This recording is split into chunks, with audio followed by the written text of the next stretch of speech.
তাকে রিমান্ডে দিয়ে দেয়। রিমান্ড দেওয়া কি বাংলাদেশের সাংবিধানিক আইনে পরিণত হয়েছে? রিমান্ডে দিতে হবে?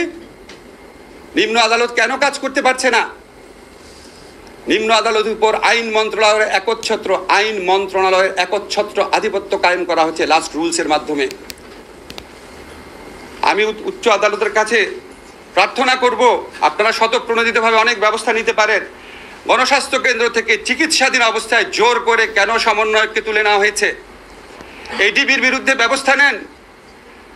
আমরা আপনাদের দিকে তাকিয়ে থাকি, আপনারা সংবিধানের রক্ষক, আমাদের লাস্ট রিজোর্ট।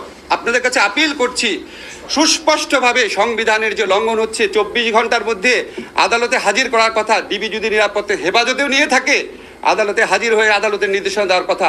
চোখের সামনে সংবিধান লঙ্ঘন করছে, আর্টিকেল 33 লঙ্ঘন করছে, আর্টিকেল 35 লঙ্ঘন করছে, গোপনীয়তার অধিকার লঙ্ঘন করছে, চোখের সামনে করছে, দম্ভভরে করছে। উচ্চ আদালতের কাছে প্রার্থনা করি, আপনারা স্বতঃপ্রণোদিতভাবে এদের বিরুদ্ধে ব্যবস্থা নেন।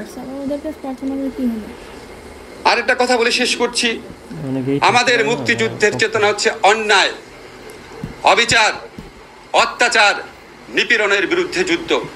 আজকে কোটা সংস্কার আন্দোলন না, এই আন্দোলনে বাংলাদেশের যত মানুষ আছে, যত ছাত্র তরুণ জনতা আছে, তারা হচ্ছে মুক্তিযুদ্ধের চেতনার প্রকৃত বাহক।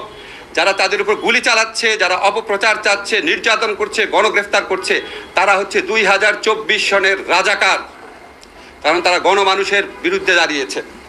শেষ কথা বলে করছি, আমাদের মুক্তিযুদ্ধের সময় আরেকটা ঐতিহাসিক ঘটনা ছিল। আমাদের বঙ্গবন্ধু বলেছিলেন 7ই মার্চের ভাষণে সম্ভবত, রক্ত যখন দিয়েছি আরও রক্ত দিব, এদেশের মানুষকে মুক্ত করে ছাড়বো ইনশাআল্লাহ। আশা করি ঠিকভাবে বলেছি। আর বর্তমান সরকারে বঙ্গবন্ধুর উত্তরসূরিরা, আপনাদের সরকারের কর্মকাণ্ড দেখে মনে হয়